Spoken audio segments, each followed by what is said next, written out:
Ndeko ya Christ, que Dieu vous bénisse abondamment au nom puissant de notre Seigneur Jésus-Christ. Ezalinga ko oto bengi ndeko na bino, simple messager de Dieu, les frères Jean, nazako remercier na bandeko nyonso oyo ensemble tozo partager ba message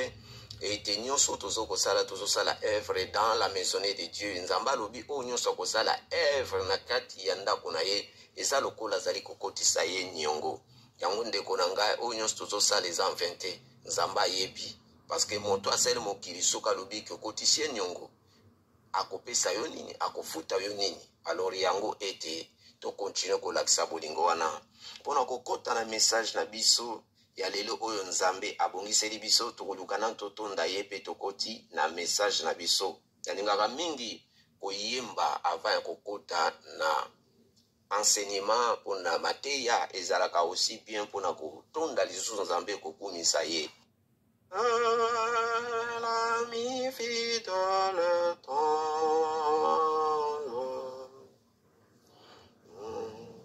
nous avons à Jésus-Christ, toujours prêt à nous attendre, à répondre à notre cri. Oh, il connaît nos défaillances, nos gîtes et nos ennuis. Il nous donne sa puissance et c'est lui qui nous conduit. Père, Dieu d'amour, Dieu de miséricorde, Dieu compatissant, Papa Toton, Dieu peut te commissionner. Natango si kopesa biso tiko zala na biso ebale kino suka to bebisi nyonso eza volonté na yote to sengi nyonso na kombo se moko ya Yesu Christ azombikisa so pe to si koloba amen.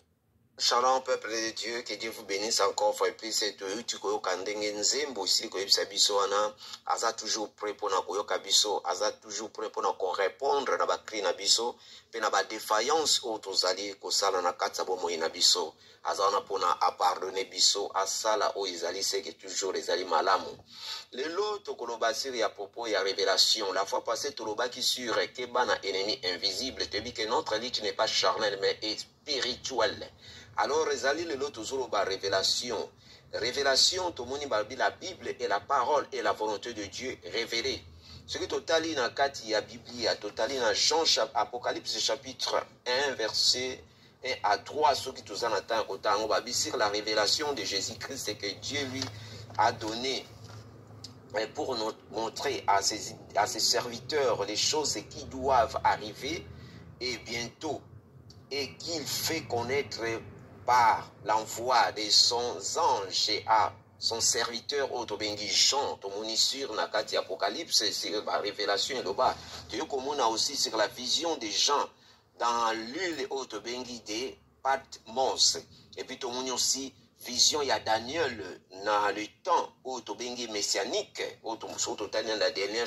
Daniel chapitre 12 verset 1 à 14. Alors tomoni Nathan na bisope o lelo tomoni Nathan présent o et l'autre zali ko vivre. Alors Bible ezali ko banabiso nini?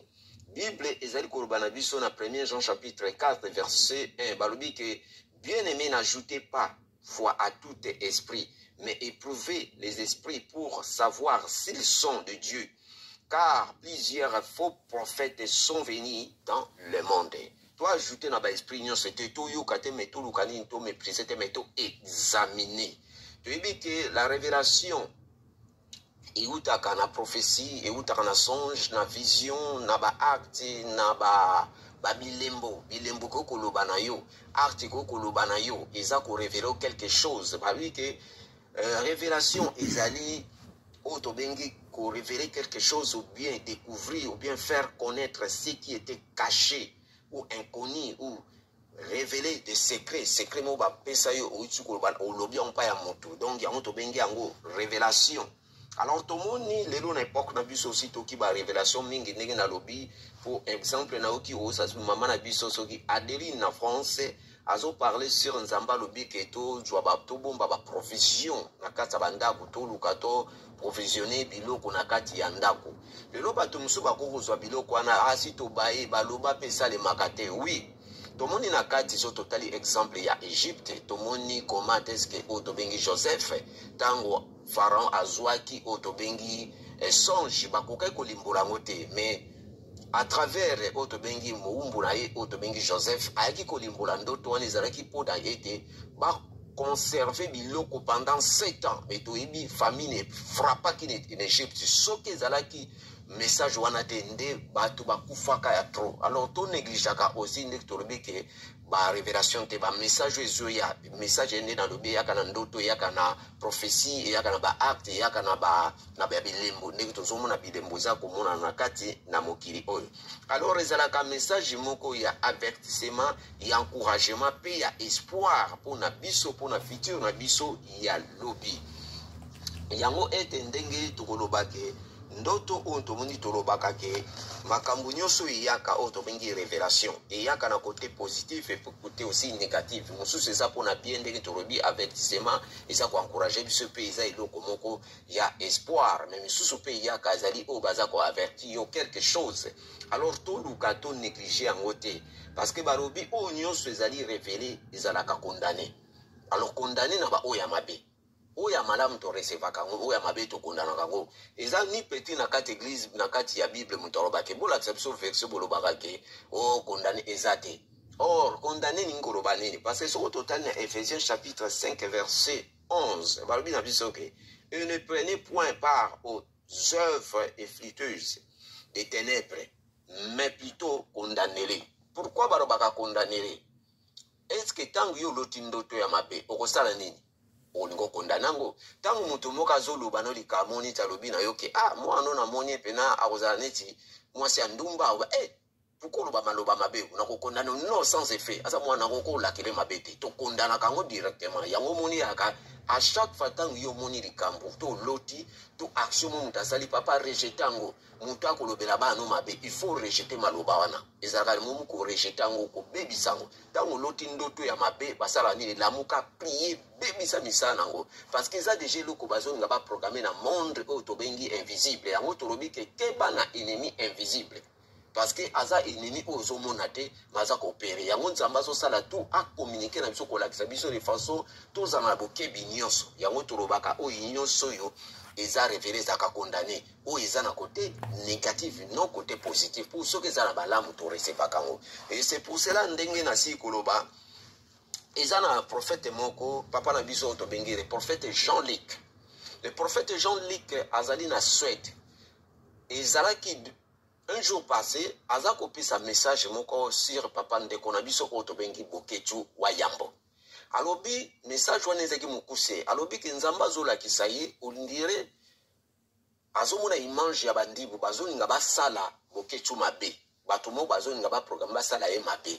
Alobi moto nyonso oyo ako ayebi Boketu o azana akoki ko trouver azwa message wana akomisele yango parce que azana numéro na yete. Et naïbi puis la première fois aussi après ça message tango bakangaka na France asengaka biso to prier que le deux gouvernements bazo coopérer bazo ngise à partir ko zongi se tango ko zongi se akozane libre mais likamongo le kana se wana to sala ki mabondeli. Alors nzambe pasara ki grâce ke a abimaka. Alors tango lobi message wana na kata message na ye monde konanga alobi loko moga lobi mais deuxième fois nzamba zo laksanga sur Boketu nazota la Boketu. Pourquoi nzamba zo banga Boketu yango ndeko to negishaka mutu te na kata vina lobi mutu mutazana mission nzamba atinda ye ozana ba potentiel mususu oyo biloko yo nzamba atana kati na bomo ina yo peut-être yo mugoye bakate même na mutu même na mwana même na n'importe quel mutu esali parce que apesa kana mutu oyo alingi alobi mais pourquoi za ko intéresser naye mais asengi ke to prier to tena mabondeli na butu tangu naza kolala afana lala na oki message yango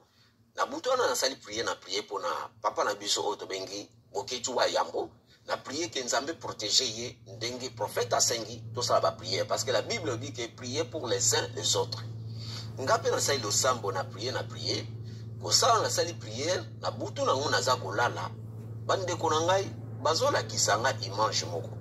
mais image wana ntango balakisi nga nakanisaki mpo na prière na mwa quelque aussi na baninga mosusu mais nakanisaki yango pete nazopense na ndeko moko ya mwasi oyo yebisa nga likambo na prière mpo na ye le Saint-Esprit bino na kati ya message na yo na kati ya songe na ndoto oyo loti balakisi oka mibali na mibali donc bazolakisa nga eza balembo moyen expliqué nyonso te mais bazolakisa nga c'est comme si esi ya esprit ya mort motu moko tozalaki ne bato mibale moko wana kwei na se après moko totelemaki nazoloba ke non de voiture moko ezofile ngai ezoningisaka nga mabe tokima me nazokotombola motu akweyaki leta tobandi koninga tokima motu moko abimi motu wana yebi aza ami moko aza kufa kala azali mpe na misala bien te azolinga deja apesa biso directive tokenga bi naza na duta okena nzelo ndoto wana ekatani ntango nalamuki na ntongo eloko nini esalaka mon frère tokeba omoni mondo baba révélation to négligaka yango te eza na makambo mingi ebimi na mokili awa mingi mpe bazorejeta yango mingi bakomozwa aikombe baventure non baventurier bazali message oyo utapa nzambe message pa ya diable et puis message ya makanisa moto ntango nalamuki na ntongo nasali priere ngabi pourquoi nini donc eza comme esprit ya mort makambo prophète Jean-Luc alobaki seke eza likambo moko déjà chiffre de ezali eloko moko eza déjà établi bazoyenga basala yango eloko ni esami yango nalobaka ndeko soko olingi olimbola ndoto na yo tala periode nini ozopase badifficulté nini ozopase nango ata mosusu na famille na yo na kati ya foyer na yo mobulu ezali yo na mwasi attente eza te to bana vie ekomi mobulu te na kati ya famille boza na mwa barankini moko baterrain moko boswanaki to na kati ya quartier to na mosala to bien mikolo ozosentir mpe na kote finance bambongo ozosimba ezomonana te to biloko wana nyonso ede yo mpona koninga olimbola ndoto noyebake ndoto eza na boye sikoyo ntango nayoki nalamuki na ntongo nafandi après midi nakoti na baréseau sociaux mpo natala na nga quand même mwa bainformation naye komona émission moko boya ndeko moko bo azopartage émission bazalaki na journaliste aza aussi neti fan ya bakote ya bamusicien oyo ya mondaine donc neti na bakofi bango bakumisaka na bamusicien wana alobi eloko moko ndeko wana alobi eloko wana papa bozwa botia matoi mabie alobi na kati ya message na ye alobi ke non omoni likambo oyo ya konile baconcert na niveau ya diaspora ezosenga ifo moto akufa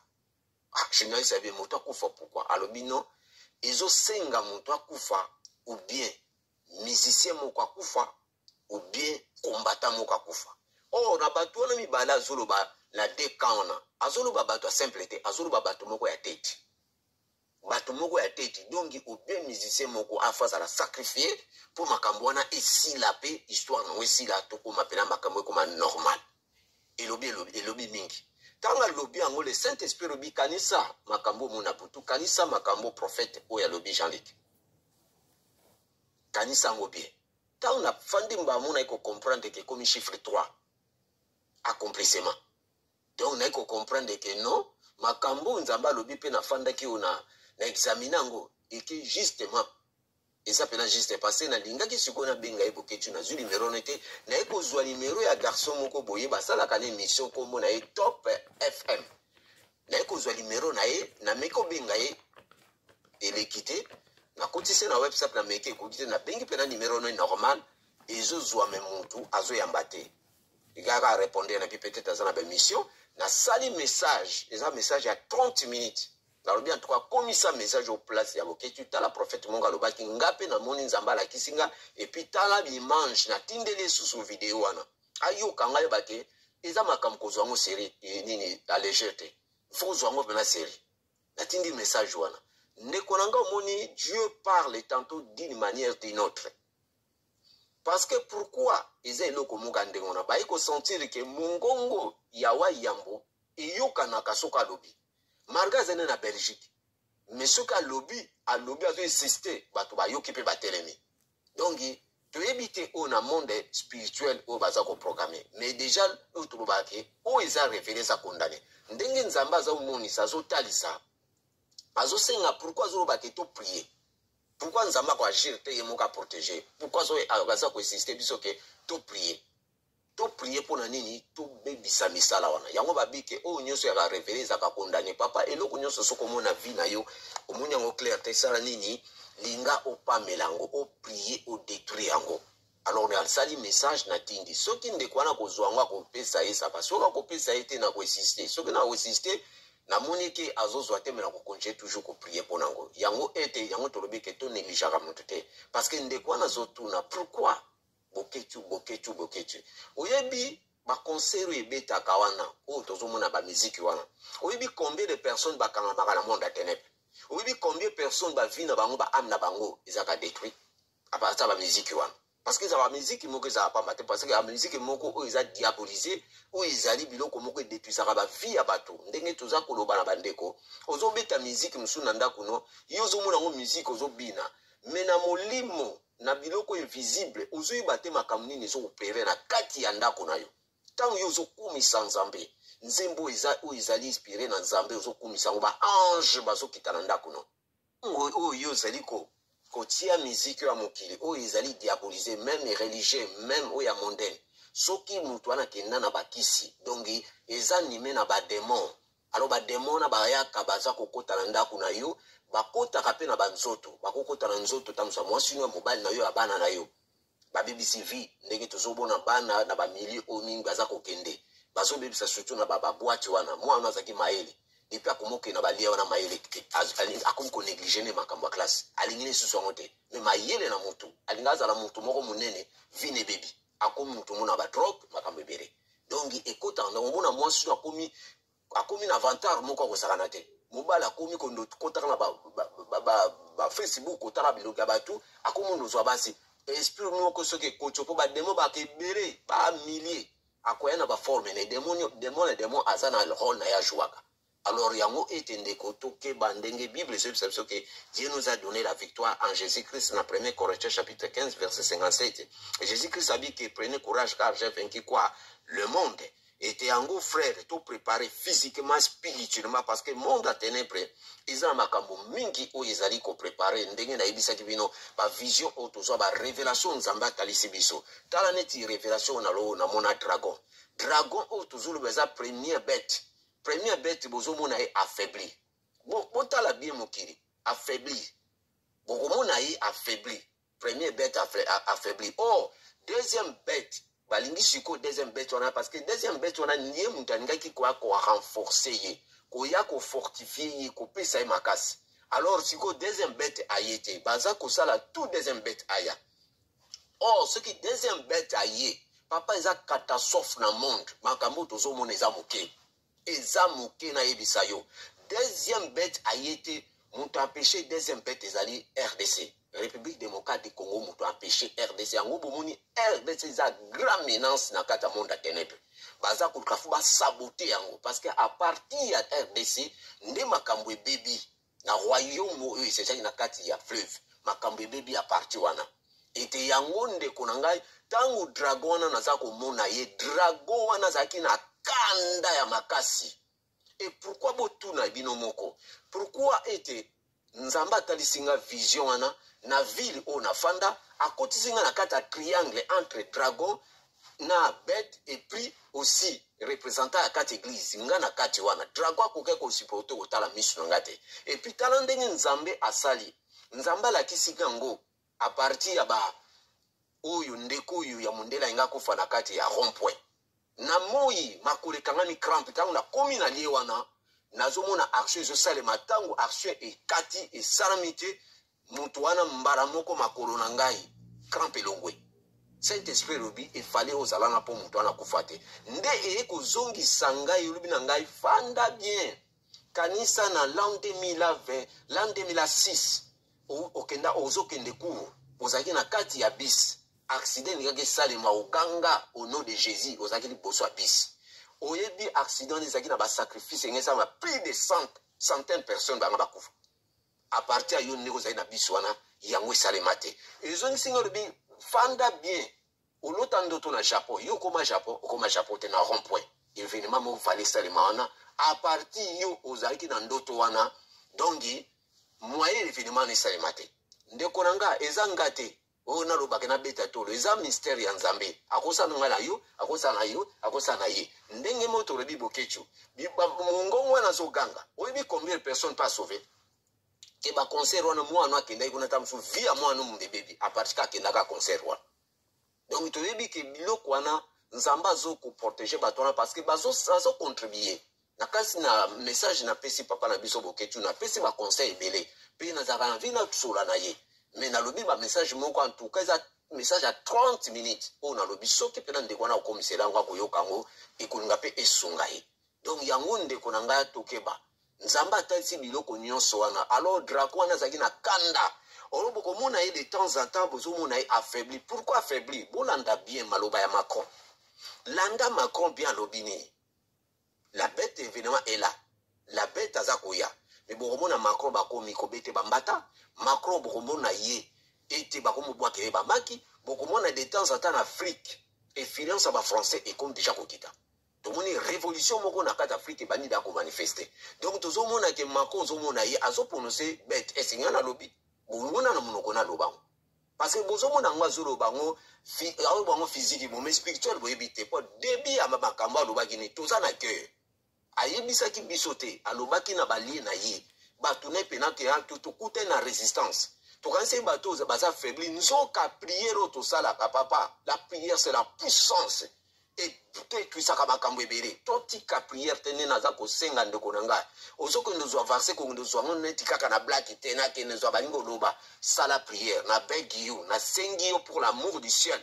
prier la prière yangonde baby sakanyoso prière eza maloba eza power eza pouvoir eza manakati na avec conviction avec foi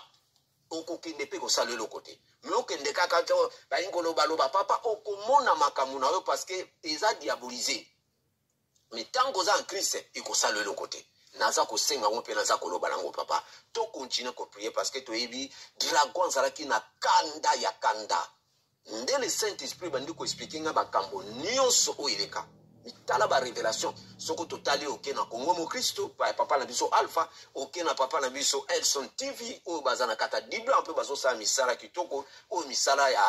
ya ko propager ba message ba information pe ko évangéliser toloba ba message oyo te mo pepe koye ko tambola mokili mo papa dragon ozomona azaki plakite mais siko totuna pourquoi nga na uti musika na continent Afrique pourquoi kaka tinzamba tinda pena ya awa na ville pe na fandi be événement na ifanda peut-être onga nzamba sali kati na nzambe pas osala kati na place yo zali mais peut-être ils ont marché parce que ozo tambola na kobanga yesu te ozomona ozana mission nozo yebate alors ce que diable a comprendre les missions a koboma yo yango mona mingi bazo kufa pe sans le savoir alors vraiment tous à la prudence to moni makoko maza ko affaibli et to moni lelo même na kati ya mboka RDC to moni comment ba consensus religieux oyoke bakwei pourquoi bakwei nzamba kumdia ko la saomba sine to moni kimbangu pe bo azana makamne mususu peza eza pena auto to secteur ngote malgré to yebike Simon Gimbaka asala église te ozomona mais de telle que ezaba sine nzamba zo la sabango ba pesi bino tâche l'État peut s'y notage quand même que tout na bamboka nyoso biloko na izara penate mais quand même la RDC bazo pesa bino ba sel nzambe ba pesa bino quand même valeur mais beaucoup ki ko kangamate beaucoup ko yokanate parce que boza de commun accord te ozomona boza ko sala pona mabumu na ba profit na bino ozoma église de réveil église catholique beaucoup ki ko sangana te bozwa compliment moko bozoluka oyo bentere na bino omoni siko suka nango alors nyonso wana otozo ba ke nzamba zotalisa biso nzamba zo révéler makambo ebele ete to dingato adute na biloko wana te ndenge mama na biso uti koloba na biso ke nzamba bito professionnel to tia biloko na kata ndako papa eza biloko mote bamboko na yebisa bino si er certain yeba soki ba ko tourner kongo na bango te ba ya place nzambe ba zonga présence nzambe mboko na yebisa bino to préparer pour na pire mais tu es prière na yo prière na nga soto sengi sac to sali sacrifice nzamba ko sala quelque chose au leke bango ba beta biso bango moko ba komibeta to moni na kati États-Unis o to bengi Colin Powell o azaki premier secrétaire d'état ya yo bango bengi noir baza meti akufi na nini na corona est compliqué Alors, ce qui est aussi les prières, il y a la retour à l'expéditeur. Makamuna bango abeba ngo sabso ikozongela bango. Même en Afrique, même bandoko lo bana bangola tozomona baza ko apuyango. Pourquoi nangola baza ko apuyango? Parce que a plupart ya ba konzi wana nyonso ce sont bato ba occidentaux ba chabango. Baza ba meti ba makabebere. Donc baza lié na ba mindele. Ozomona alors to banga ngote me to kota mabondeli. Bino ko za na Afrique, biso tozali awa to kota mabondeli. Mire ya Jericho ekweyaki. Ekweyaki na nini te na ba missile te na oganga la prière et puis ba inscription ou ba pesa liban to mo mira meti et quoi dans les villes ils ont quoi ndro ba to beta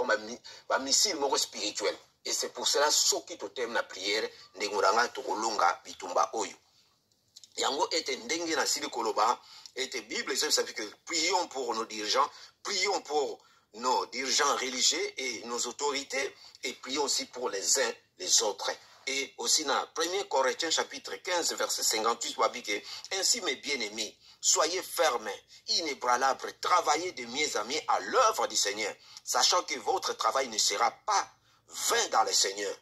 Nga nyonso tozosala toyeba récompense ezali tokomona nkembo na Nzambe. Soki tozongi na makomami na fin na Daniel chapitre 12 verset 1 à 4 soko 8 ans okotanga ngo bazo parler sur la vision oyo Daniel azwa et te baza koloba toujours na makambo oyo Jésus alobaki ke na dernier jour les Christ le mort en Christ ressusciteront et le vivant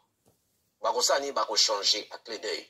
Donc bato bakufu bakolamuka et puis bato toza vivant to changer pour corps to kotikango yango to lobaka ke biso nyonso to kenenzela wana te jour Jésus akoya akota ba vivant to ba vivant okozana nzoto mais nzoto wani ko changer et kokufa kotikala molimo ebimi. Et c'est pour cela ndenge to moni Daniel alobi balobi ke na verset 3 oya koza l'intelligence akosa nini akongenga lokola moi akongenga pena lokola les cieux ndenge likolo engengaka et puis balobi oya kote ya justice na mokili oyo nyonso azoteya papa ndenge tolobaka ozwi message mpe opesi na moto eza koteya mobimba wana na multitude akozala nini akozala moto akobrie komba étoile mpona toujours e mpona libela. Alors ya babi na Daniel eza secret yango tolobaki awa donc révélation eza secret oyo badévoile na nini na Daniel oyo akomi na livre na kati ya makomami eke oyo akozala na connaissance akobakisa connaissance na ye. Parce que oyo akozala maile akozala sauvé.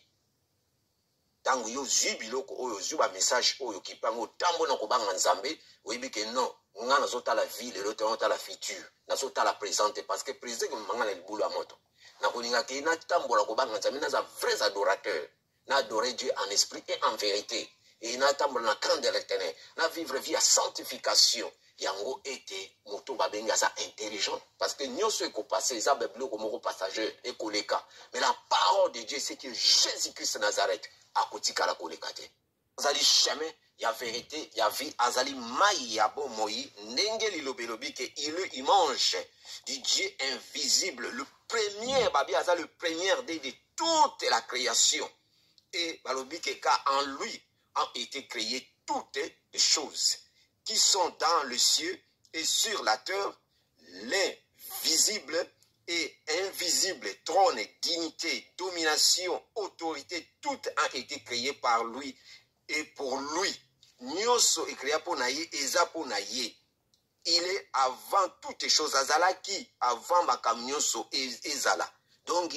Jésus-Christ, c'est la parole est notre chair. Eza mystère moko caché na kati, soko comprendre des mystères oyo. Papa otika mokili oyo okolanda Nzambe na ati message dans aki nango bandeko pona ko partager ale na lelo na kanisi mbala sima ko to partager aussi ba message ozasu nécessaire pona ko la mosa peuple de Dieu surtout to ko parler vraiment pona ba sujet ya ba révélation était vraiment ba kamingi za ko bima na kati ya révélation oyo quand même tozo négliger en côté parce que to le monde eza bouleversé. Alors to mi constater papa to